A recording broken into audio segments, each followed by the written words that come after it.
You're watching ChillyBoy Productions. I'm Larry ChillyBoy Chilson, and this is my review for Theater Camp.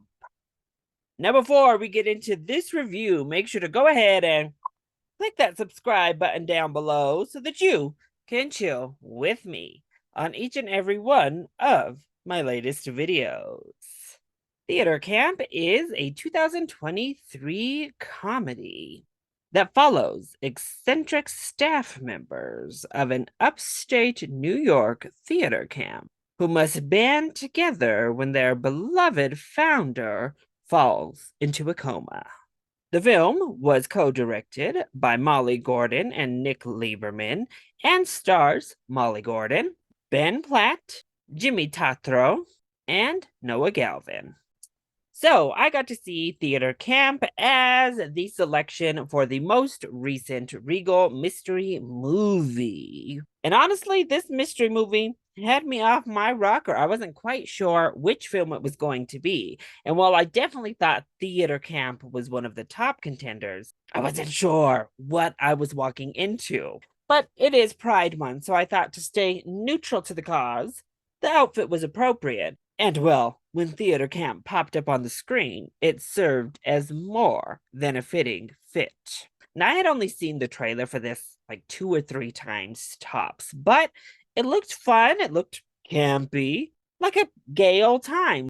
So, of course, my interest was piqued. Now, I have to say, I was not a theater gay in high school. Honestly, I wasn't a theater kid at all. But I am part of the queer community, and I did happen to star in a play or two in my high school days, though I was definitely a band geek through and through. But us weirdos in the high school, us creatives who really take our craft seriously, we all kind of understand each other to one degree or another.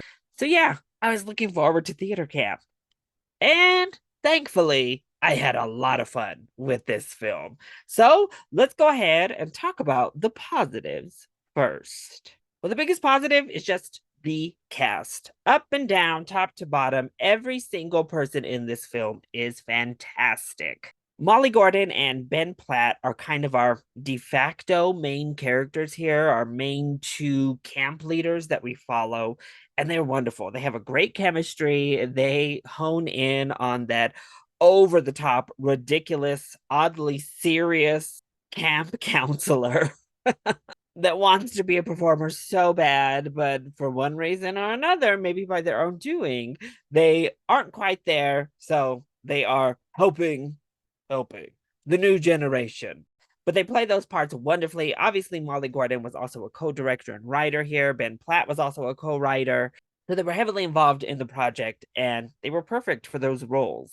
I would say Noah Galvin is probably the breakout star here. He has an understated role for a majority of the film, but he lets his talents just shine through here and there as we move along, and he's just a delight.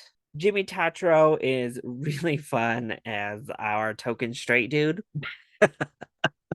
And can I just say how happy I am to see Ellen S. Kim back on my screen? Oh, I love that kid in Minari. He's adorable. He's cute. He needs to be protected at all costs. And I was so happy when he popped up here. But these kids, these child actors are all fantastic. And what a wonderful spotlight for all of these young talents to showcase that talent, not only as little actors, but as singers. These kids could belt, y'all. This is no joke. They did not just pluck some random kids off the street and say, well, your kids, it doesn't have to be that great. No, these kids can sing, and they do. And it feels like camp. They feel like kids. And as someone who, again, felt like kind of an outsider, as somebody who's part of the alphabet mafia, has always been different and has always been real serious about my creative arts, I could just so heavily identify with so many of these kids, and getting to see them be free and be open and proud of who they are and what they do was so much fun and oddly really gratifying. And the film was also really funny. I was laughing consistently throughout the entire film. I think if you do come from that type of background, you're going to laugh because it feels very relatable. These characters are ridiculous. They are over the top versions, but honestly, are they really that over the top from already dramatic theater kids? But on top of being funny and ridiculous, it also has a really genuine heart. And this final number that they perform about finding a home amongst your fellow weirdos and what this camp means to these kids was really heartfelt. And I think that that core messaging rings true. You could tell everybody involved was poking fun, but from within inside the house because it's done with love and care. Also, it's under an hour and a half. It breezes by. That time flew. Hour 28. Thank you very much. Perfect time for a comedy like this. So then, what doesn't work so well when it comes to theater camp? Well, it's done in a mockumentary style. And I have to admit right off the bat, mockumentaries are not really my fave ever. And it works okay here, particularly as we're going through and we're spending a lot more time with the youngsters. I think that's when it really shines.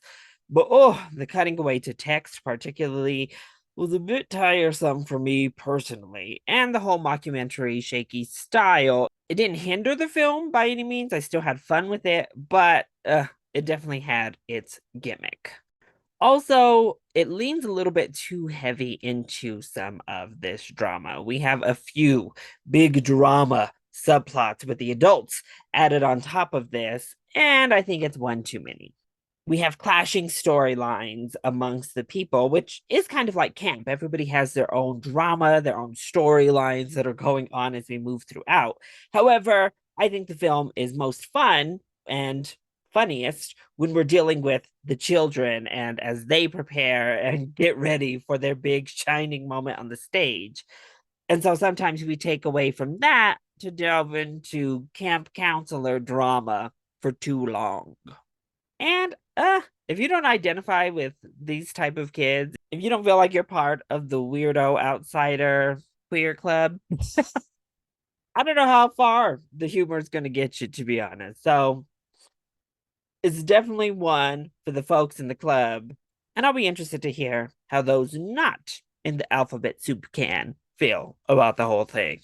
And in this instance, if you're a straight woman or, a straight man who just likes theater production, you're part of the can, okay?